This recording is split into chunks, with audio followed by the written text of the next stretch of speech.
উদউনি আস্তাজিব লাক। বান্দা তুই আমারে ডাক দে, আমি আল্লাহ পর রাতে তোর ডাকে সাড়া দিব। কারণ তোর মাকে তুই 10 বার আম্মা আম্মা কয়ে ডাকো, এরপর মা জবাব দেয়।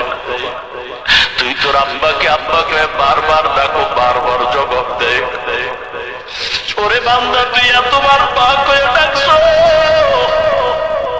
তুই এতবার আব্বাকে আব্বা কয়ে ডাকছো, তোর মা মাঝে মাঝে সাড়া দেয়, কিন্তু তুই যা চাও তোর মন মতো সব সময় দিতে পারে।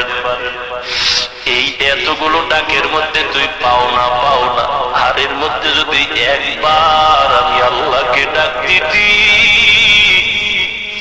ওরে বান্দা তুই যদি একবার অন্তর করে জিহ্বাটা নাড়ায় আল্লাহ বলে ডাক দিতি, আমি আল্লাহ তোর মায়ের গর্ভে কত দয়া করেছি তুই জানো না রে বাবা।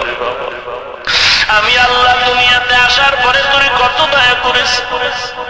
ওরে বান্দা তুই এমন কেন নিষ্ঠুর হয়েছ? একবারও আমি আল্লাহকে ডাক দিলি না রে গোলাম। আমি আল্লাহ প্রথম আসমানে এসে ডাকি অন্যায় করেছ, গুনাহ করেছ, আমি আল্লাহর মতো গফফার কেউ নাই। সন্তান অনেক সময় মা বাবার পাও ধরে ভুল বুঝি ক্ষমা চায়, মা বাবা ক্ষমা দিতে চায় না। এরে নবীর উম্মত, আল্লাহ বলেন নবী উম্মতের জানায় দেন, চোখের পানি ছেড়ে যদি একবার আল্লাহ কয়ে ডাক দে, চোখের পানিটা কানের নিচে আসার আগে জীবনের সব গুনাহ মাফ। আয় বেরাদার দূরে পাশে জিয়ারে